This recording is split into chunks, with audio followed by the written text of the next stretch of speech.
Hello everyone, I welcome you all on my channel. Today we will be discussing postpartum hemorrhage. As far this topic is concerned, this is a topic diseases मतलब कभी भूलता नहीं है ये case जब होता है क्या पैनिक होता है बिकॉज एक चलती फिरती लेडी आती है प्रेग्नेंट हमसे उम्मीदें लेके आती है कि मैं अपनी लाइफ शुरू करूँगी और उसको पीपीएच हो जाता है और वो एक ट्रेजेडी की एक ज़िंदगी का सबसे यादगार चीज़ डिलीवरी वो एक ट्रेजेडिक इवेंट में कन्वर्ट हो जाती है सबके लिए पेशेंट के लिए डॉक्टर के लिए पेशेंट के घर वालों के लिए सबके लिए इवन डॉक्टर के घर वालों के लिए भी राइट सो स्टार्ट करते हैं इस पीपीएच को ठीक है इस पीपीएच की डिस्कशन को इसके लिए मैं आप सब लोगों को बताना चाहूँगी आपको पता ही है वैसे let me repeat this thing कि मटर्नल डेथ का सबसे important and most common reason is obstetric haemorrhage obstetric haemorrhage में एंटीपार्टम हैमरेज भी आती है और पोस्टपार्टम हैमरेज भी आती है लेकिन postpartum haemorrhage is the main reason for the maternal death in India okay अब ऐसा नहीं है कि आप ऑर्थोपेडिशियन बनो या गायनिक मत बनो ऑर्थोपेडिशियन बनो या फिजिशियन बनो या सर्जन बनो तो आपको इस टॉपिक की इम्पोर्टेंस पता नहीं होनी चाहिए आपको कभी भी किसी भी प्रेग्नेंट लेडी को सेव करने का मौका मिल सकता है मैं कभी नहीं भूल सकती मेरे एक फ्रेंड ऑर्थोपेडिशियन ने मेरे एक पेशेंट को सीपीआर किया था और उन्हीं की वजह से एक पीपीएच वाले पेशेंट को सीपीआर किया था और उन्हीं की वजह से वो patient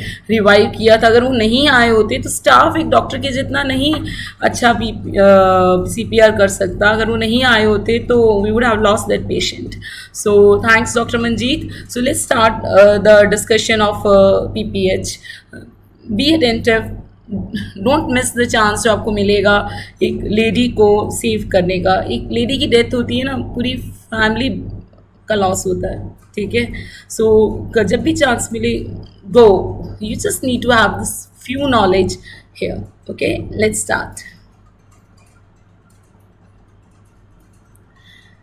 First of all, we will start with definition. What is the definition of the PPH?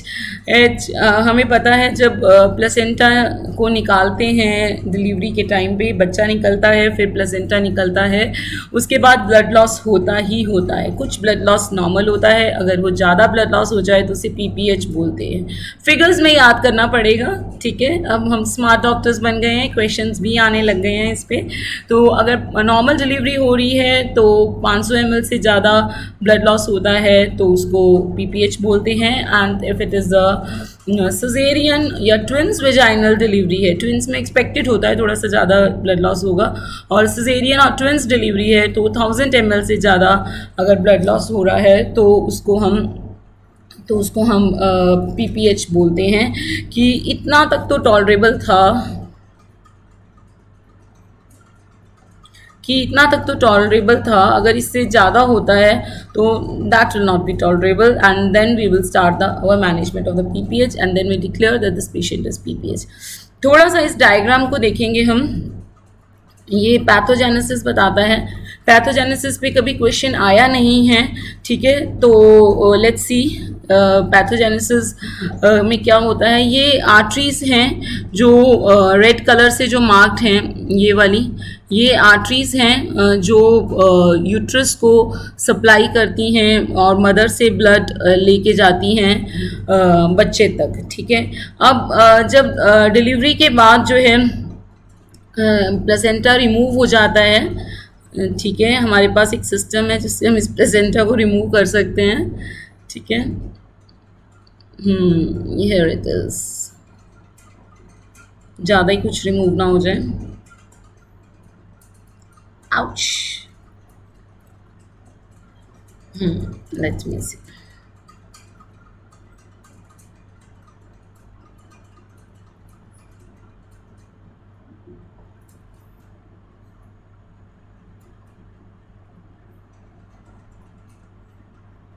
ठीक है तो अब ये जो है प्लेसेंटा हमने रिमूव कर दिया है बच्चा भी बाहर आ गया है और प्लेसेंटा हमने रिमूव कर दिया है तो अब ये आर्टरीज ब्लीड करती हैं इट इज़ जस्ट लाइक जैसे टैप में से पानी नहीं आता, बिल्कुल ऐसे टैप लाइक ब्लीडिंग होती है, ठीक है, जैसे पानी नहीं चलने लग जाए वैसी ब्लीडिंग होती है। और ये जो ब्राउन कलर से मार्क्ड हैं ये फाइबर्स, ये यूट्रस के मायोमेट्रियम फाइबर्स होते हैं। ये यूट्रस के मायोमेट्रियम, ये यूट्रस की मायोमेट्रियम है। ये स्पेशली प्रेगनेंसी में जो है भगवान ने, अल्लाह ताला ने, खुदा ने इसको जो है क्रिस क्रॉस पैटर्न में अरेंज किया होता है क्योंकि उनको तो पता होता है ना कि ये यूट्रस जो है इसका प्लेसेंटा निकलेगा और ये आर्टरीज ब्लीड करेंगी और फिर यही जो मायोमेट्रियम ये क्रिस क्रॉस पैटर्न में अरेंज होती है और ये जो आर्टरीज को है इनको बंद कर देती है, क्रिस क्रॉस पैटर्न में जकड़ के इसको बंद कर देती है हाँ प्लेसेंटा रिमूवल के बाद, ठीक है। So this is a reason कि ये आर्टरीज ब्लीड करना क्यों बंद करते हैं, क्योंकि मायोमेट्रियम कॉन्ट्रैक्ट करता है डिलीवरी के बाद और मायोमेट्रियम कॉन्ट्रैक्ट करता है डिलीवरी के बाद और उसके अंदर जो मायोमेट्रियम के अंदर क्रिस क्रॉस वाले जो फाइबर्स होते हैं उसके बीच में ये आर्टरी इस तरह से दब जाती है, करेक्ट, बंद हो जाती है। इससे ब्लड सप्लाई जो ब्लीडिंग हो रही थी वो ब्लीडिंग बंद हो जाती है, इसलिए इसको लिविंग लाइगेचर्स भी बोलते हैं, ठीक है, लिविंग लाइगेचर्स, ठीक है। क्वेश्चन भी आ सकता है लिविंग लाइगेचर्स का क्या पैटर्न है, आया नहीं है, आ सकता है, क्रिस क्रॉस पैटर्न होता है, ठीक है। चलते हैं पैथोजेनेसिस के बाद नेक्स्ट स्लाइड पे जो है इटियोलॉजी और रिस्क फैक्टर्स, ठीक है। चलते हैं इस स्लाइड पे इटियोलॉजी और रिस्क फैक्टर, 4 T's से इसको हम रिमेंबर करते हैं, ठीक है। फर्स्ट है टोन। अब वो जो यूट्रस कॉन्ट्रैक्ट हो गया था और ब्लीडिंग स्टॉप हो गई थी और जो आर्टरी से ब्लीड हो रहा था वो बंद हो गया था, अगर वो ना कॉन्ट्रैक्ट करे तो यूट्रस को अपनी टोन ना मिले तो पीपीएच, और ये बहुत भयंकर हो जाता है, ठीक है।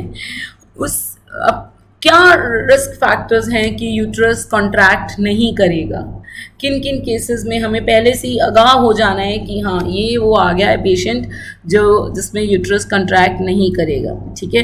तो 3 फैक्टर्स याद करने हैं। नंबर 1 है ओवर डिस्टेंडेड यूट्रस, जब भी यूट्रस एक नॉर्मल टर्म साइज से ज़्यादा डिस्टेंडेड होगा, किस किस में हो सकता है, मैक्रोसोमिया में हो सकता है, पॉलीहाइड्रोमेनॉस में हो सकता है और किस में हो सकता है,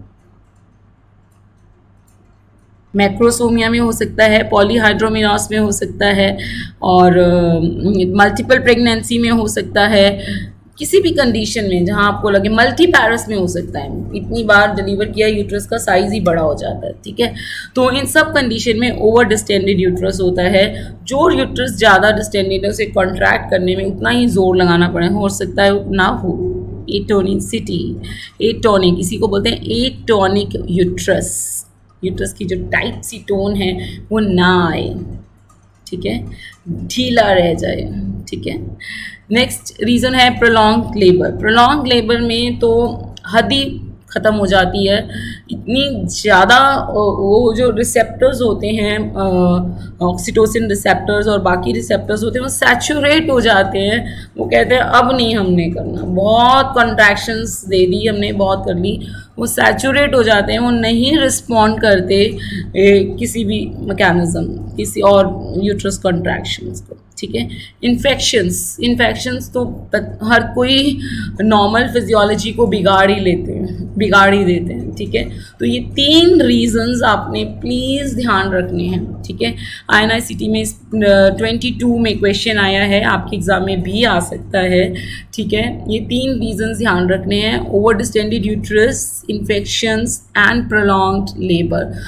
जब ऐसा पेशेंट आपको मिलेगा, इन्फेक्शियस पेशेंट, देखो पेशेंट तो डिलीवर करना पड़ेगा, चाहे ट्विन्स है चाहे पॉलीहाइड्रोमेनॉस है, मतलब अगर हम किसी मुसीबत का ध्यान रख लें ना और किसी मुसीबत की तैयारी कर लें तो वो मुसीबत आती नहीं है ज़िंदगी में, ठीक है।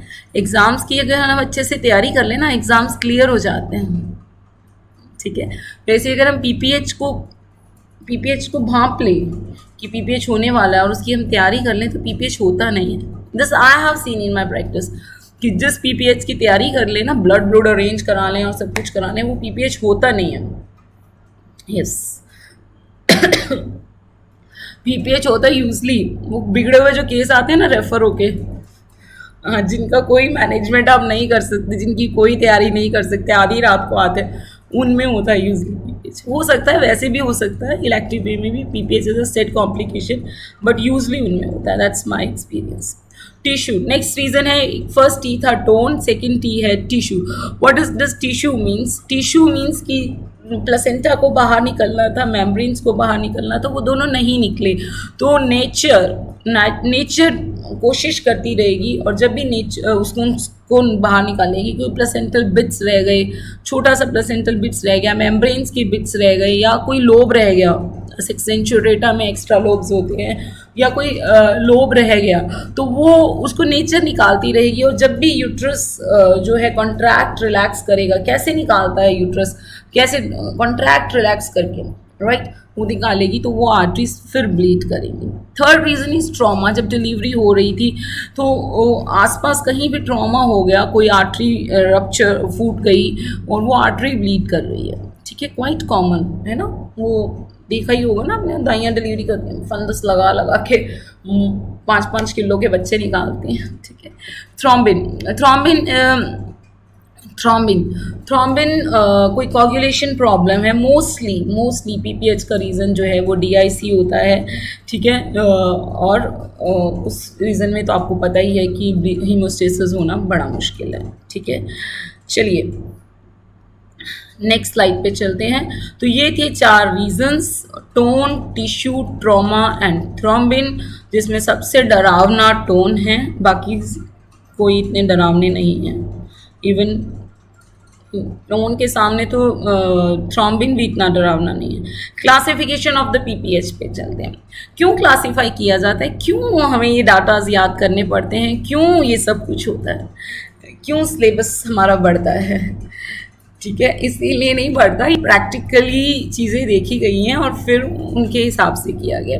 जो टोन ऑफ द यूट्रस है, ठीक है, वो ऐसा नहीं है अभी प्लेसेंटा निकाला है तो मतलब अभी ही यूट्रस कॉन्ट्रैक्ट कर गया तो वो दोबारा वो टोन लॉस नहीं कर सकता। कर सकता है। अगर कोई ट्विंस पेशेंट आया है, या फिर अगर कोई पॉलीहाइड्रोमेनोस का पेशेंट आया है, या मैक्रोसोमिया वाला कोई पेशेंट हमने डिलीवर किया है, हम ऑब्स्टेट्रिशियंस को 24 घंटे तक डर रहता है कि ये पेशेंट एक बार यूट्रस कॉन्ट्रैक्ट हो गया, दोबारा फिर पीपीएच हो सकता है। तो वो जो टोनिसिटी है ना, वो लॉस भी हो सकती है, ठीक है, लेकिन 24 घंटे के बाद नहीं दोबारा होती। ज़्यादा चांसेस फर्स्ट आवर में होते हैं। Golden hour is first hour, that is why 4th stage of labour is for 1 hour. PPH observation के लिए है मेनली वो, ठीक है। So golden hour is 1 hour after the placenta removal. Chances जो होते हैं टोन लूज करने के वो फर्स्ट आवर में होते हैं, लेकिन 24 आवर्स तक जो ज़्यादा वो वाले केसेस हैं, ज़्यादा रिस्की केसेस हैं, वो करते हैं। अभी मुझे ध्यान में आ रहा है वो केस जो हमारी दोस्त डॉक्टर अर्चना शर्मा का ट्विंस डिलीवरी का सिजेरियन होगा, I think you must be knowing that case.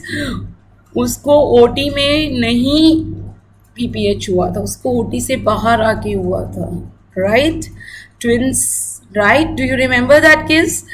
So that is why अगर उसके 24 घंटे निकल जाते ना उस पेशेंट के, उसका यूट्रस ना रिलैक्स होता और उसको, तो वो patient would be with us and doctor Archana would also be with us. चलिए, सो प्राइमरी पीपीएच जो है यूजुअली उसको बोलते हैं जो फर्स्ट 24 आवर्स में होता है, और इसका मेन रीज़न एटोनिसिटी होता है, ठीक है। इसका मतलब ये नहीं है कि प्राइमरी पीपीएच जो है सिर्फ एटोनिसिटी से होगा, प्राइमरी पीपीएच के दूसरे रीजंस भी हो सकते हैं, ठीक है, हम आगे पढ़ेंगे उनको, ठीक है। यूजुअली फर्स्ट, क्योंकि एटोनिसिटी जो है, जो मेन रीज़न है पीपीएच का, वो सिर्फ पहले 24 घंटों में ही होता है, उसके बाद नहीं होता है। सेकेंडरी पीपीएच जो 24 घंटे के बाद जो ब्लीडिंग होती है, जो मतलब हमें सांस आ जाता है, अब ये यूट्रस नहीं रिलैक्स किया, अब नहीं इसकी टोन जाएगी, तो वो जो बाकी रीजंस हैं छोटे वाले रीजंस हैं, बड़े वाला रीजन खतरा चला गया है, तो वो आफ्टर 24 आवर्स के बाद जो होता है पीपीएच उसके हैं, and it is up to 12 weeks postpartum. ठीक है, पहले ये रेड में मैंने इसलिए किया है, पहले इसको 6 वीक्स तक माना जाता था। पोस्टपार्टम पीरियड आप सबको पता है 6 वीक्स तक होता है, लेकिन आजकल इसको जो है वो 12 वीक्स तक माना जाता है, क्योंकि देखा गया है कि सेकेंडरी रीजंस जो हैं पीपीएच के वो 6 वीक्स के बाद भी आते हैं, इसलिए इसे एक्सटेंड करके 12 वीक्स तक कर दिया गया। ठीक है, okay, let's move to the next slide. Next slide is about the one-liner MCQs, which we have already which we have already done. Let's see. Most common cause of PPH is atonic uterus. PPH. We are not talking of any primary PPH or secondary PPH. Okay. PPH का in general, we are not talking specifically of primary PPH or secondary PPH. We are talking of PPH. PPH का most common cause atonicity है. ठीक है, second most common cause of PPH, we are not talking about primary PPH और secondary PPH, is retained tissue. Third most common cause is trauma, and fourth most common cause is thrombin और coagulation disorders or DIC, right? Most common cause of the primary PPH is atonic uterus, and most common cause of secondary PPH, जब वो atonicity वाला period चला गया, अब main cause रह जाएगा tissue. ठीक है, मैं फिर से बोल रही हूँ, इसका मतलब ये नहीं है कि अगर प्राइमरी पीपीएच हो रहा है, यानी फर्स्ट 24 आवर्स में पीपीएच हो रहा है, तो दूसरे चीज़ें रीजंस नहीं हो सकती. मोस्टली इट इज़ एटोनिसिटी, लेकिन बाकी के कारण भी हो सकते हैं. ठीक है, let's C.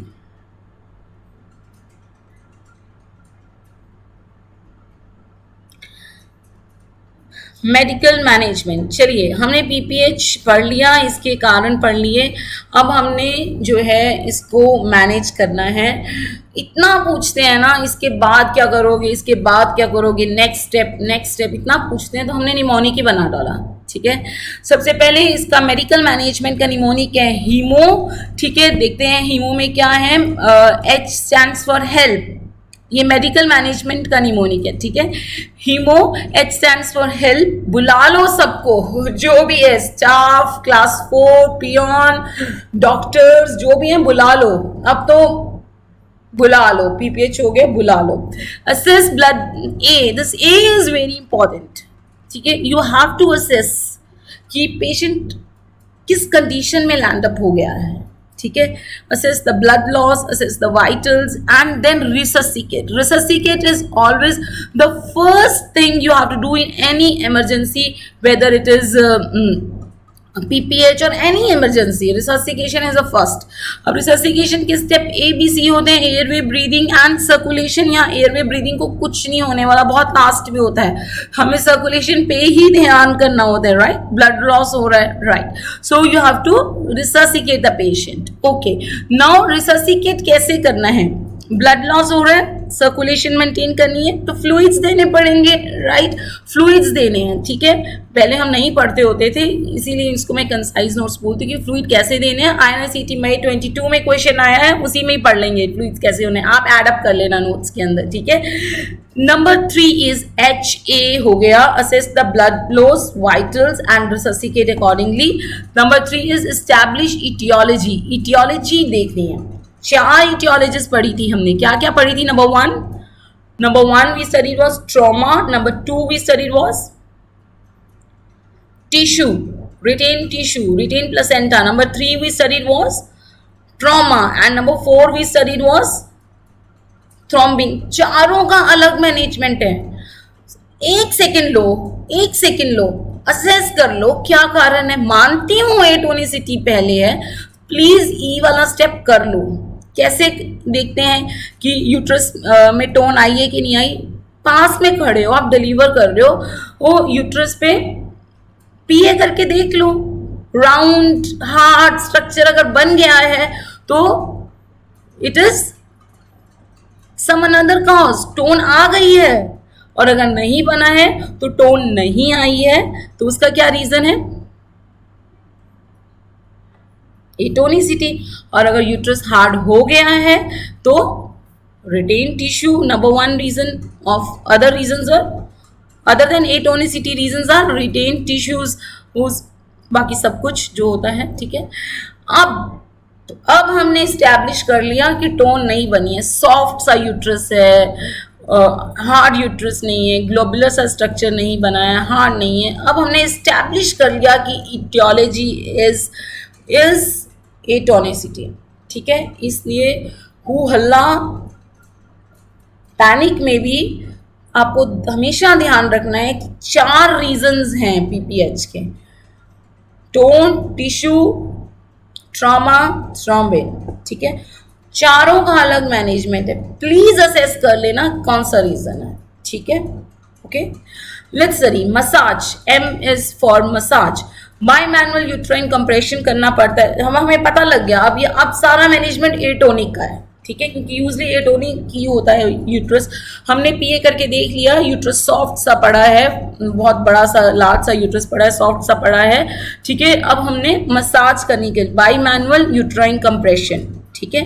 Then O stand for, अब हम यूट्रोटॉनिक्स देंगे, आ जाओ, ठीक है।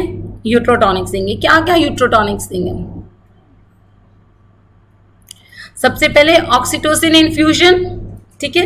रटे हुए होते हैं, पता है स्टाफ को, नर्सिंग स्टाफ भी इससे बड़ी फैमिलियर होती है।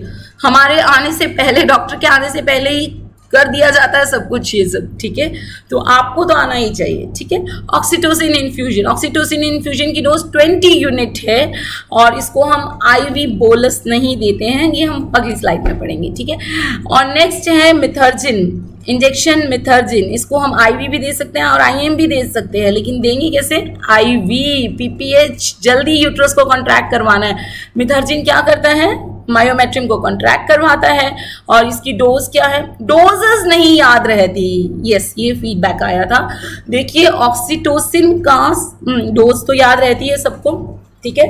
पहले 10 यूनिट आईएम प्रोफाइलेक्टली लगता है oxytocin, active management of third stage of labour में पढ़ा था आपने, ठीक है। अब डोजेस नहीं याद रहती, ध्यान से सुनो, जिस ऑर्डर में ये ड्रग्स देते हैं ना उसी ऑर्डर्स में इनके डोजेस हैं, ठीक है। लेट मी आपको मैं क्लियर करवाती हूँ, अब दिख रहा है, ठीक है। कार्बिटोसिन, कार्बिटोसिन जो है ये एक सिंथेटिक ऑक्सीटोसिन है। इसको इंडिया में WHO ने अप्रूव कर दिया है प्रोफाइलेक्टिकली देने के लिए, ठीक है।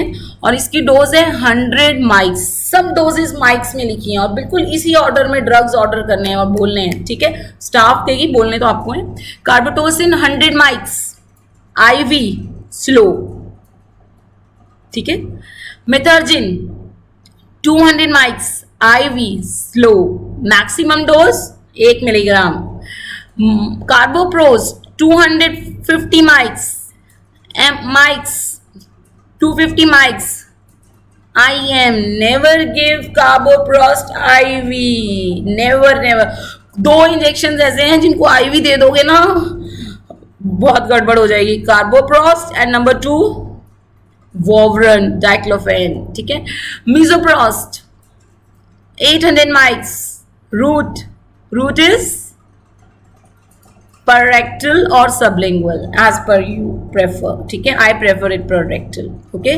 So this was how you are going to learn the doses. So let's so here we are with this जो मैक्सिमम डोज है मिथर्जिन की आप दे सकते हो, 200 माइक्स देते हैं हम इसको, और वो है 1 mg। और कार्बोप्रोस्ट की मैक्सिमम डोज आप कितनी दे सकते हो, इस पे क्वेश्चन भी आया हुआ है।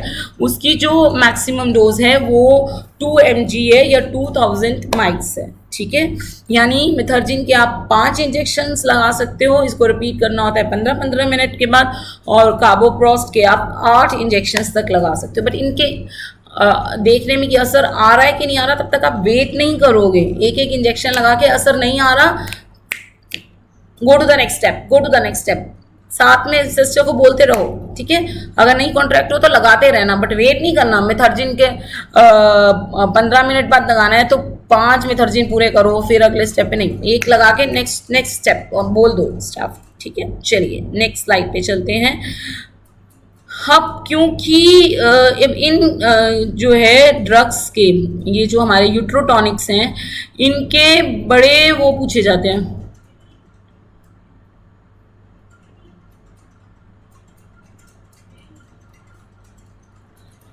यस, बड़े वो पूछे जाते हैं साइड इफेक्ट्स, ठीक है, क्या क्या होते हैं, ठीक है।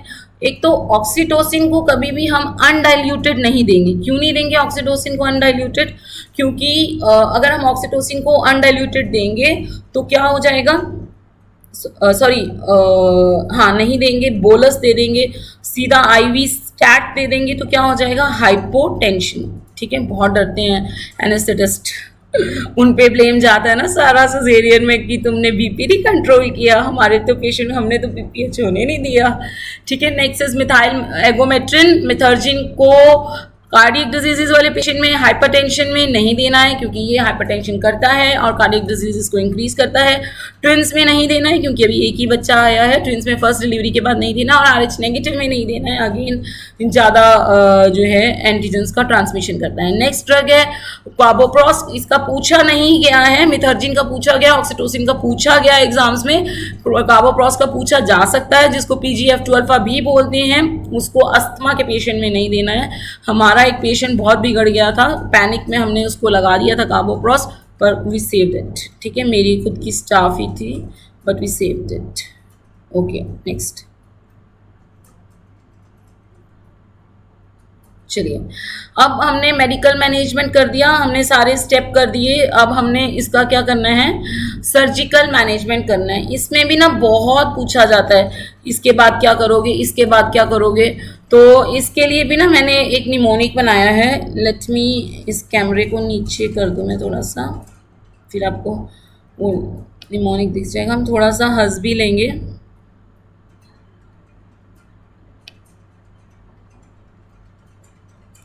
ये मैं नीचे आ गई हूँ। इसका मैनेजमेंट है सपना तिवारी, इसकी निमोनिक है सपना Tiwari can do excellent hip hop. Who is सपना एंड हु इज तिवारी, और वो क्या हिप हॉप करती हैं, ये सारे हरियाणा वालों को पता होगा आई थिंक। चलिए स्टार्ट करते हैं, हम अपने निमोनिक पे आते हैं। S stands for shift to OT, uterotonics कर दिए, मसाज वसाज हो गई, रिससिकेशन चल रहा था तो शिफ्ट कर दो ओटी में, ठीक है।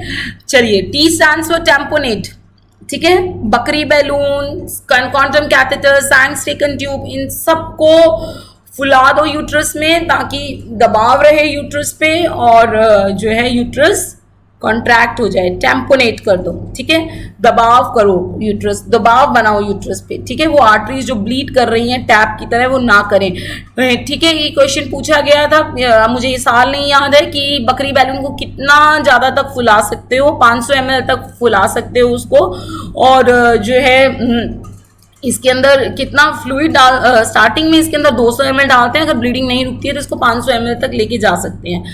सी स्टैंड फॉर कंप्रेशन सूचर्स, हमारे बीलिंग सूचर्स लगाते हैं। टेम्पोनेट काम नहीं किया तो उसके बाद हम बीलिंग सूचर्स लगाते हैं ओटी में, ठीक है। नेक्स्ट स्टेप है डीवस्कुलराइजेशन, सारे एग्जामिनर्स का फेवरेट स्टेप है। इसमें वो आपसे एनाटॉमी पूछते हैं, कौन सी आर्टरी इन्वॉल्व होगी और कौन सी नहीं होगी। चलिए, उसके बाद है एम्बोलाइजेशन करते हैं। एम्बोलाइजेशन जो है यूट्रन आर्टरी का जो है वो ब्लड फ्लो ही रोक देते हैं। और लास्ट स्टेप पे हम हिस्टेरेक्टमी करते हैं, ठीक है, और कई बार हिस्टेरेक्टमी के बाद भी नहीं बच पाता है, ठीक है। चलिए नेक्स्ट, अभी हम देखते हैं डीवस्कुलराइजेशन को डिटेल में पढ़ते हैं कि क्या क्या करते हैं हम डीवस्कुलराइजेशन के अंदर। आई थिंक मुझे थोड़ा ऊपर जाना पड़ेगा। Blood supply of the uterus, चलिए देखते हैं इसमें क्या करते हैं। ये यूट्रस की ब्लड सप्लाई क्या होती है, कॉमन इलियक आर्टरी जो डिवाइड होती है इंटरनल इलियक आर्टरी में और एक्सटर्नल इलियक आर्टरी में, बड़ी खूबसूरती से यहाँ डायग्राम में बनाया हुआ है। ये एक्सटर्नल इलियक है, internal iliac, internal iliac interior division देती है और एक देती है पोस्टीरियर डिवीजन। मैं इसकी ब्यूटी बिगाड़ रही हूँ मुझे लग रहा है, ठीक है, आप ऐसे ही समझ लीजिए। अब हम जो है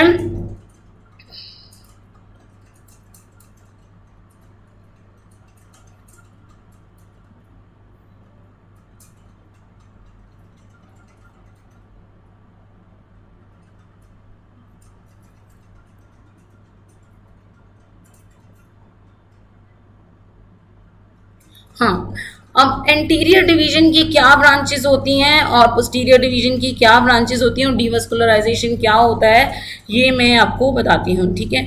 तो डीवस्कुलराइजेशन क्या होता है ये मैं आपको बताती हूँ।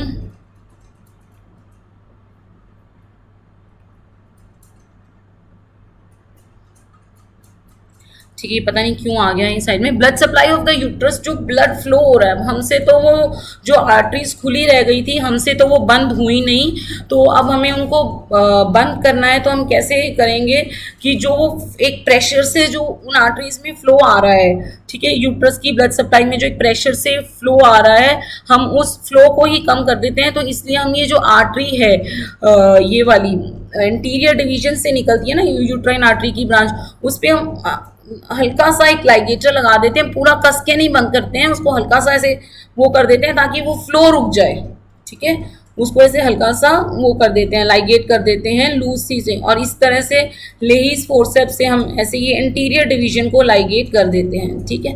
नेक्स्ट है blood supply of the uterus is decrease by ligating the arteries of the artery. Common iliac की दो ब्रांचेस होती हैं, एक्सटर्नल इलियक और इंटरनल इलियक। इंटरनल इलियक की दो ब्रांचेस होती हैं, इंटीरियर और पोस्टीरियर डिवीजन। अब बड़ा ये क्वेश्चन आता है इंटीरियर डिवीजन की क्या ब्रांचेस होती हैं और पोस्टीरियर डिवीजन की क्या ब्रांचेस होती हैं, इसीलिए लिया गया। एक बार आप प्लीज ध्यान से इस स्लाइड को समझिए, ठीक है, ये कैसे दिखा रही है। इंटीरियर डिवीजन की क्या ब्रांचेस होती हैं इसके लिए आपको सबको पता है, आगे ब्लैडर होता है, बीच में यूट्रस होता है और रेक्टम होता है, ठीक है। कॉमन इलियक ओवरी के आसपास बाइफरकेट करती होती है, इंटरनल इलियक अंदर आ जाती है। इंटरनल इलियक का जो इंटीरियर वाला पार्ट है वो आगे चला जाता है, ब्लैडर की तरफ चला जाता है, और पोस्टीरियर वाला पार्ट जो है वो पीछे ग्लूटियल रीजन की तरफ चला जाता है, और वो ऊपर तक ही रिस्ट्रिक्टेड रहता है, ठीक है, और वो ऊपर तक ही रिस्ट्रिक्टेड रहता है, ठीक है। तो जो अब ब्लड सप्लाई बिल्कुल वैसे ही आप सबको पता है ना, आगे ब्लैडर होता है, बीच में यूट्रस होता है और पीछे रेक्टम होता है, सबको पता है, इजंट इट। तो ब्लैडर को दो ब्रांचेस जाती है, बिल्कुल ऐसे ही याद रखोगे, सबको एक एक जाएगी, ब्लैडर को दो आर्टरीज जाएंगी, superior vesicle, inferior vesicle, clear, okay. Uterus को एक गई यूटेराइन, रेक्टम को गई मिडल रेक्टल, ठीक है। नीचे क्या होता है, थाई होता है, थाई में एक ऑब्ट्यूरेटर रीजन होता है, ऑब्ट्यूरेटर मसल वगैरह बहुत सारी पड़ी है, तो ऑब्ट्यूरेटर आर्टरी। उसके बाद पेरिनियल एरिया, पुडेंडल आर्टरी, उसके पीछे posteriorly gluteal area, inferior gluteal, ठीक है। इंटीरियर डिवीजन थोड़ा नीचे तक जाती है, ठीक है, इंफीरियर ग्लूटियल। पोस्टीरियर डिवीजन ऊपर तक और पोस्टीरियरली रह जाती है। पोस्टीरियर डिवीजन की ब्रांचेस जो हैं, शुरू से हमने इसी निमोनिक से याद किया है, Surendra short Gills, S G stand for S Gills कह सकते हो, Surendra S Gills. S G stand for superior gluteal, I L stand for iliolumbar and L S stand for lateral sacral. बार बार रिवाइज करोगे ना हो जाएगा, इट्स नॉट दैट डिफिकल्ट, ठीक है।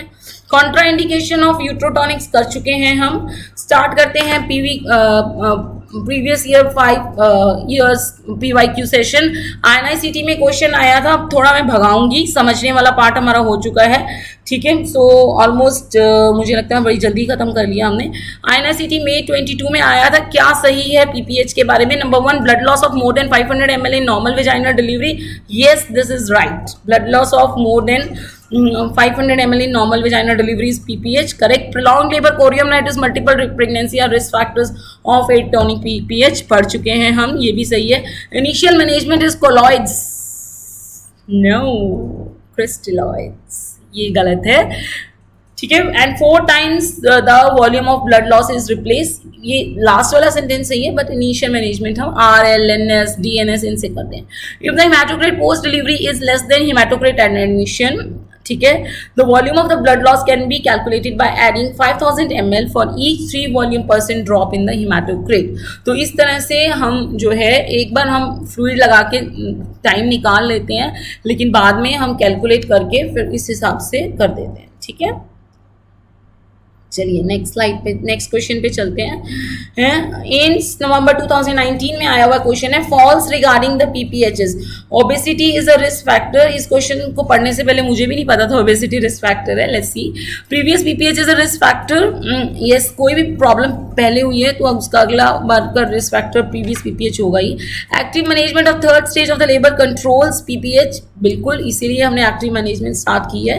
Golden hour of the PPH starts after cervical dilatation, no it starts after removal of the placenta. Yes, चलिए next, which one is not the cause of secondary PPH?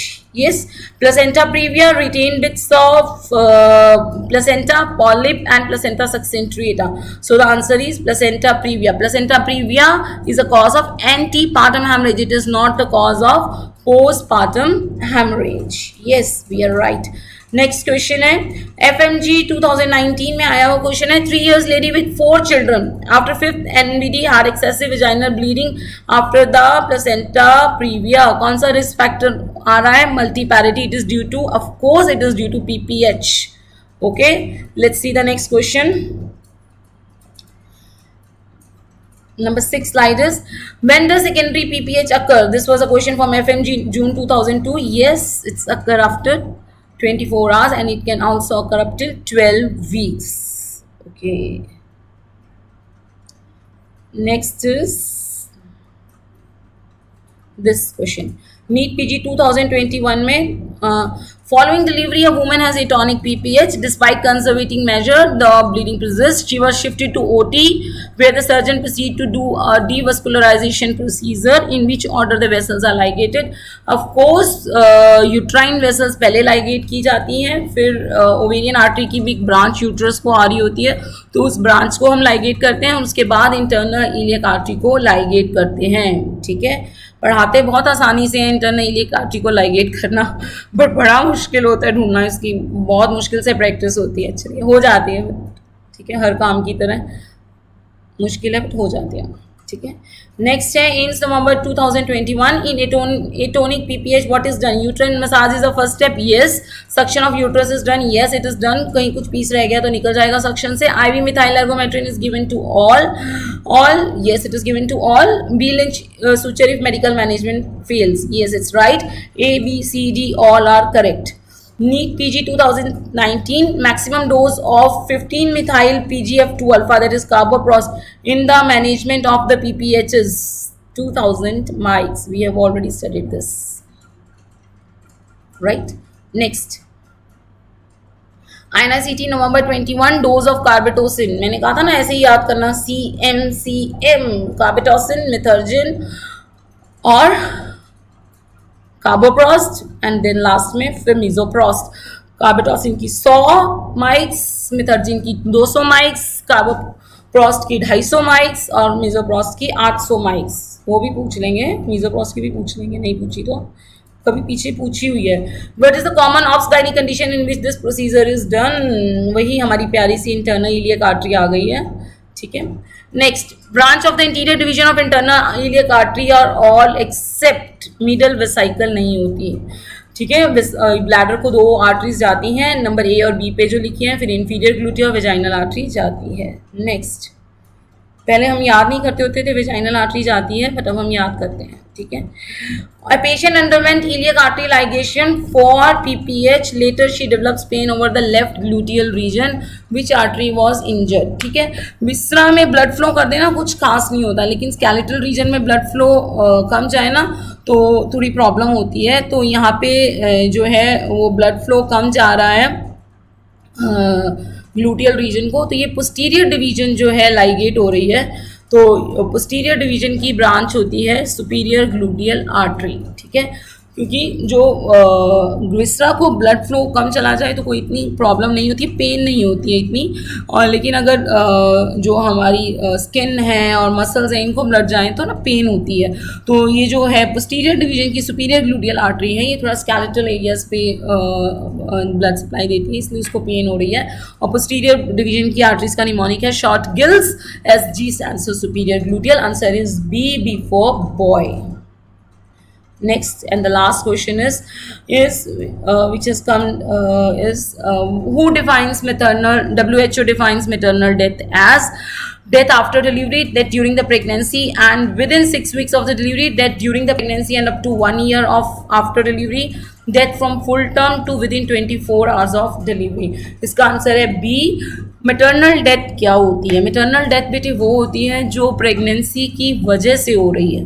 Pregnancy की वजह से आप सबको पता है कार्डियक आउटपुट 5 वीक से change होने लग जाती है. ठीक है, उसके बाद बहुत अप्स एंड डाउन्स होते हैं मेटाबॉलिज्म में, और ये सारे up and downs postpartum 6 weeks तक चलते रहते हैं. ठीक है, तो इसलिए अगर प्रेगनेंसी में और प्रेगनेंसी के बाद 6 वीक्स तक, पोस्टपार्टम तक, तो 6 वीक्स के बाद ही बॉडी अपनी नॉर्मल स्टेज में आती है, कभी भी डेथ होती है तो उसको हम मैटरनल डेथ बोलते हैं. ठीक है, so thank you for being patient. I hope you like the video. See you soon in my next video. My telegram channel जिस पे आपको ये क्वेश्चंस और भी एक्स्ट्रा क्वेश्चंस मिल जाएंगे प्रैक्टिस करने के लिए, उसका आईडी है @DRRANA राना OBG. ठीक है, मैं डिस्क्रिप्शन में डाल दूँ. Thank you.